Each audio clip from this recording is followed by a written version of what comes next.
ચાલો મારા વિદ્યાર્થી મિત્રો ફરીથી સ્ટાન્ડર્ડ 7 નો ઇંગ્લિશ સબ્જેક્ટ ભણવા બેસી જઈશું. દરેક રેડી છે ને? ચાલો તો બેસીએ. યુનિટ 3 એમાં પાર્ટ 2 અગાઉ આપણે સમજેલા અને એક્ટિવિટી 3, 4 ને 5. હવે 5 એક્ટિવિટીમાં શું હતું યાદ છે દરેકને? બોલો. થોડુંક રિવાઇઝ તો દરરોજ કરવું જ પડશે, એટલે યાદ રાખવાનું કે અગાઉના પાર્ટમાં આપણે શું કર્યું છે. શું હતું? હા, કકુની અને કુકુની સ્ટોરી હતી. કકુ લાઇક્સ કુકુ ને કુકુ લાઇક્સ કકુ, આ સ્ટોરી હતી. બરાબર? એ સ્ટોરીમાંથી મેં તમને કહ્યું હતું કે ક્વેશ્ચન આન્સર રેડી કરવાના, તમારી જાતે ક્વેશ્ચન કાઢીને આન્સર લખવાના છે. બરાબર? કર્યા છે ને બધાએ? ઓકે, હવે આપણે શીખવાનું છે યુનિટ 3 નો પાર્ટ 3. એમાં આપણે અત્યારે જોઈશું એક્ટિવિટી 6A. તો જો એની જે સૂચના છે હું રીડ કરું છું, ધ્યાન આપો. Listen, read and enjoy. સાંભળો, વાંચો અને આનંદ માણો. હવે સ્ટોરીનું નામ છે શંકર ઓફ શિવ, એટલે શિવનો શંકર. બરાબર? હવે હું આ સ્ટોરી રીડ કરતી જઈશ. તમારે હાર્ડવર્ડ છે એ તમારી નોટમાં નોટ ડાઉન કરતા જવાના. પાછળથી હું તમને તમારા વોટ્સએપ ગ્રુપમાં હાર્ડવર્ડ મૂકીશ, તે છતાં પણ અત્યારે ધ્યાન રાખવા. Mr. Shiv Vasavada is a scientist. He has a very dear friend named Shankar. They live and work together. Look at their photographs. The man with the mustache is Shiv Vasavada. Yes, Shiv has a mustache and Shankar has not. હવે જો અહીંયા ધ્યાન રાખો, translation કરું છું ગુજરાતીમાં. Mister Shiv Vasavada is a scientist. Mister Shiv Vasavada એક scientist છે. He has a very dear friend name Shankar. તેમને એક શંકર નામનો એક ખૂબ ખાસ, એકદમ અગત્યનો, ખૂબ પ્રિય મિત્ર છે. They live and work together. તેઓ સાથે રહે છે અને સાથે કામ કરે છે. Look at their photographs. તેઓના ફોટોગ્રાફ જુઓ. The man with a moustache is Shiv Vasavada. મૂછવાળો જે માણસ છે એ શિવ વસાવડા છે. યસ, હા, શિવ વસાવડા, શિવને મૂછ છે અને શંકરને નથી. બરાબર? હવે આમાંથી ક્વેશ્ચન બનાવવા હોય તો કયા રીતે બને? ચલો તમે મને કહો તો. Yes, what is mister Shiv Vasavada? તો mister Shiv Vasavada is the scientist. Yes. બીજો એક ક્વેશ્ચન કયો બનાવી શકાય એમાંથી ને એમાંથી? Who is the scientist? Mister Shiv Vasavada is the scientist. પછી who has a moustache? Very good. Shiv has a મુસ્ટાચ.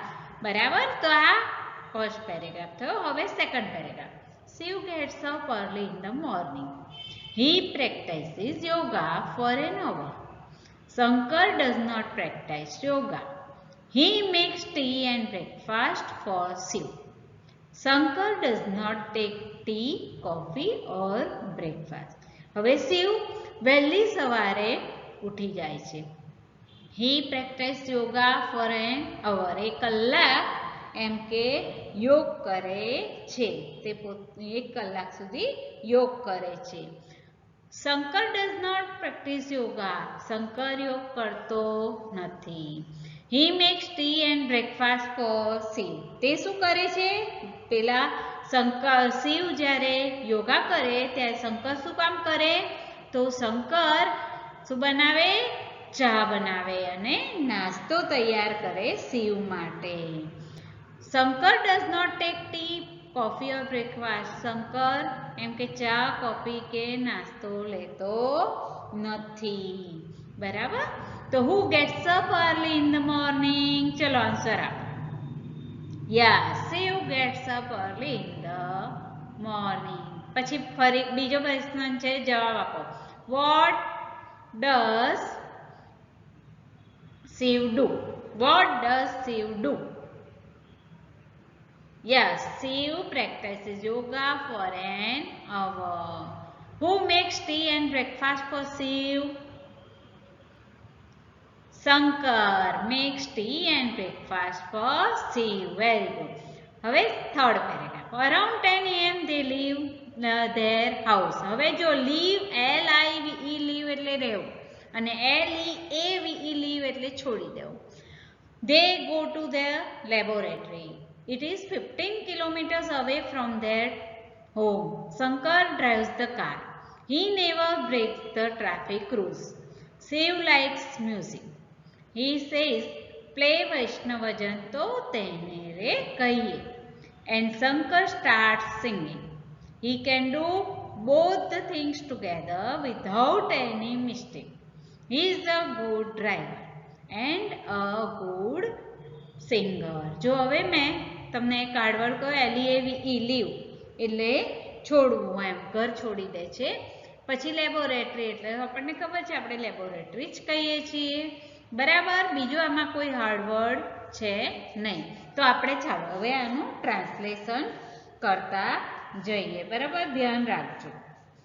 સવારે લગભગ 10 વાગે તેઓ તેમના ઘરેથી નીકળે છે. લીવ એટલે છોડી દેવું, એટલે આમાં આપણે વાપરીશું નીકળે છે. દે ગો ટુ ધ લેબોરેટરી, તેઓ પ્રયોગશાળામાં જાય છે. તે તેમના ઘરથી 15 કિલોમીટર દૂર છે.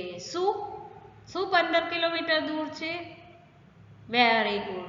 લેબોરેટરી 15 કિલોમીટર દૂર છે. Shankar drives the car, Shankar car ચલાવે છે. તે કદી, હી નેવર એટલે કદી નહીં, નેવર એટલે કદી નહીં. બ્રેક્સ ધ ટ્રાફિક રૂલ્સ, તે કદી એમ કે ટ્રાફિકના નિયમોને તોડતો નથી. શિવ લાઇક્સ મ્યુઝિક, શિવને એમ કે મ્યુઝિક ગમે છે, સંગીત ગમે છે.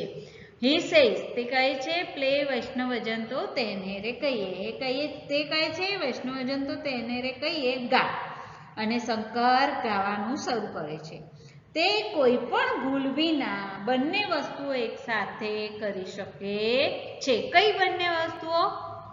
એક સિંગિંગ કરે છે અને ડ્રાઈવ પણ કરે છે. એ બંને વસ્તુ એક વિધાઉટ મિસ્ટેક કરી શકે છે.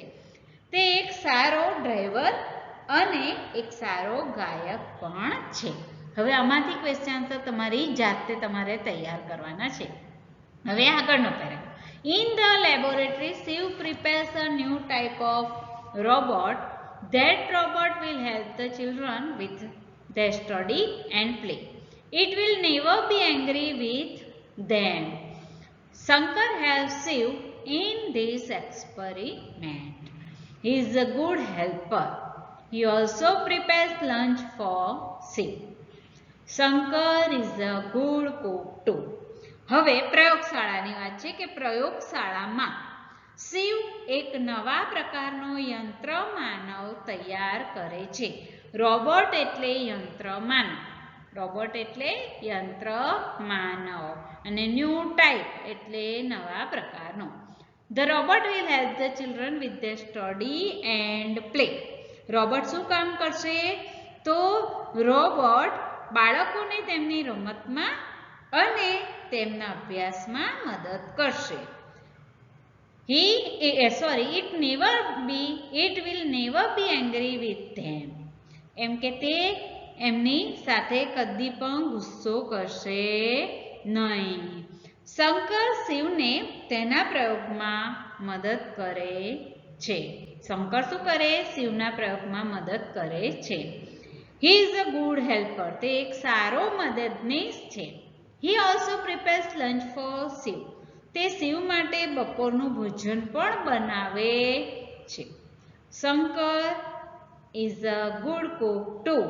શંકર એક સારો રસોઈયો પણ છે. બરાબર. આમાંથી પણ ક્વેશ્ચન આન્સર કાઢજો. હવે આગળ સમજીએ. હવે અહીંયા જુઓ. હવે આપણે they return home around 5:30 p.m. They usually play chess.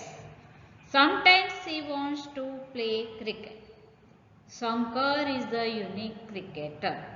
He can bowl as Shiv wants. Shiv says ball at 160 kmph એટલે કિલોમીટર પર અવર speed. and there he is. Shankar can ball and run to stop the ball. Shankar can ball and run to stop the ball. He is also the wicket keeper. તો હવે જુઓ અહીંયા. હવે તેઓ સાંજે લગભગ 5:30 વાગે ઘરે પાછા આવે છે. મોટે ભાગે તેઓ આવીને શું કરે? ચેસ રમે છે. કોઈક વાર શિવ વોન્ટ્સ એટલે ગમે એમ કે ટુ પ્લે ક્રિકેટ, એને ક્રિકેટ રમવું કોઈક વાર શિવને ગમે છે.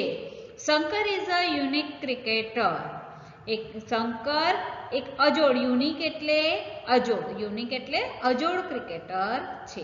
હી કેન બોલ એઝ શિવ વોન્ટ્સ. એ એવી રીતે બોલ નાખે કે જેમ એમ કે શિવ ચાહે કહે તેવી રીતે બોલિંગ કરી શકે છે. શિવ વોન્ટ્સ. શિવ સેઝ બોલ at 160 km/h speed.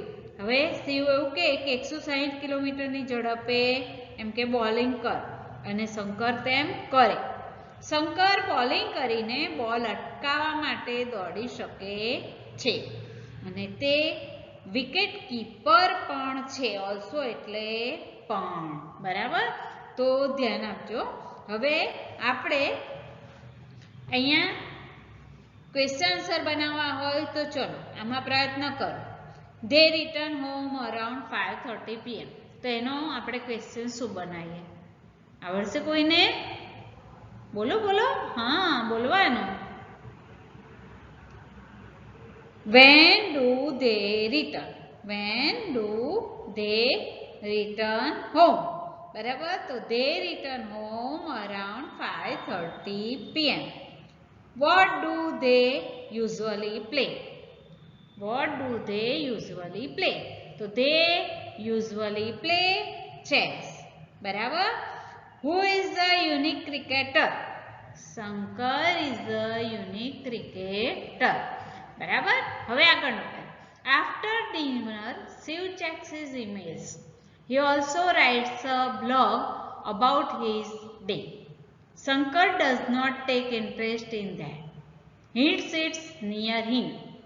Shankar is like a living encyclopedia. He is always ready with all information. હવે ધ્યાન રાખજો. After dinner. ડિનર એટલે રાત્રિનું ભોજન. તો રાત્રિના ભોજન પછી શિવ તેની ઈમેલ તપાસે છે. શિવ શું કરે? પોતાના જે ઈમેલ હોય એ તપાસે છે. He also writes a blog about his day. તે તેના દિવસ વિશે એમ કે દિવસે જે જે કામ કર્યું હોય એને બ્લોગ જ કહેવાય. બ્લોગ એમ કે લખે છે. શંકર તેમાં રસ લેતો નથી. Shankar does not take interest in that. એટલે શંકર તેમાં રસ લેતો નથી. તે શિવની પાસે બેસે છે. Shankar is like a living encyclopaedia. Shankar એક જીવંત જ્ઞાનકોશ જેવો છે. એન્સાયક્લોપીડિયા એટલે જ્ઞાનકોશ, જીવંત જ્ઞાનકોશ. બરાબર? લિવિંગ એટલે જીવંત, અને એન્સાયક્લોપીડિયા એટલે જ્ઞાનકોશ, અને લાઈક એટલે જેવું. He is always ready with all information. તે હંમેશા બધી માહિતી સાથે તૈયાર હોય છે. બરાબર? તો આ પેરેગ્રાફમાં સમજ પડી ગઈ દરેકને? ધ્યાન રાખજો. આપણે હવે આમાંથી ક્વેશ્ચન જાતે કાઢવાના તમારે. બરાબર ને? બધામાં હું નહીં કહું, હવે જાતે થોડી પ્રેક્ટિસ કરવાની. Shiv goes to bed around 11 o'clock.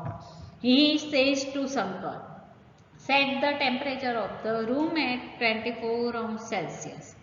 Set it 24 degrees Celsius. Set it 2 degrees Celsius higher at 3 AM and wake me up at 5:30 in the morning. હવે જો અહીંયા શિવ રાતના લગભગ 11 વાગે સુવા જાય છે. He says to Shankar. તે શંકરને કહે છે. ઓરડાનું તાપમાન, the temperature of the room એટલે ઓરડાનું તાપમાન કેટલા ઉપર રાખવાનું? તો 24°C પર ગોઠવ. સવારે 3 વાગે એમ કે 2 અંશ વધારજે અને મને 5:30 વાગે સવારમાં જગાડજે. વેક મી અપ એટલે જગાડજે, મને જગાડજે. બરાબર. તો શું કહે છે શિવ? જો એક તો 11 વાગે સૂવા માટે જાય છે, પછી એ શંકરને કહે છે કે તું ઓરડાનું તાપમાન 24 ડિગ્રી સેલ્સિયસ પર રાખ. પછી એમ કહે છે કે 3 વાગે એટલે 2 ડિગ્રી હાયર કરજે, ઊંચો તાપમાને મૂકજે, બરાબર, વધારી દેજે. અને પછી એમ કે 5:30 વાગે મને ઉઠાડજે. બરાબર. હવે આગળ, does Shankar go to bed? No dear friends, he does not sleep. He sits in his special chair. He pulls out a wire from his stomach and puts it in a socket. He starts charging himself. શું Shankar, does Shankar go to bed એટલે શું શંકર ઊંઘે છે? નો dear friends, ના વાલા મિત્રો, he does not sleep, તે સૂતો નથી. he sits in his special chair, તે તેની ખાસ ખુરશીમાં બેસે છે. he pulls out a wire from his stomach, તે તેના પેટમાંથી વાયર ખેંચે છે. અને પછી puts it in a socket, અને તે સોકેટમાં નાખે છે વાયરને. તે પોતાને ચાર્જ કરવાનું શરૂ કરે છે. બરાબર. તો આ શંકર ઓફ શિવ એની સ્ટોરી થઈ. બરાબર. ધ્યાન આપજો, ક્વેશ્ચન આન્સર આમાંથી પૂછાય છે એટલે બરાબર તૈયાર કરજો. સમજાયું એ બરાબર. ફરીથી આખો પાઠ વાંચવાનો, એમાંથી જેટલા ક્વેશ્ચન નીકળતા એ કાઢવાના અને આન્સર લખવાના એના. બરાબર. જેટલી મહેનત વધારે એટલું જ ફળ સારું મળે. એટલે બાળકો ચાલો આજે આપણે આટલું જ કરીશું. રજા.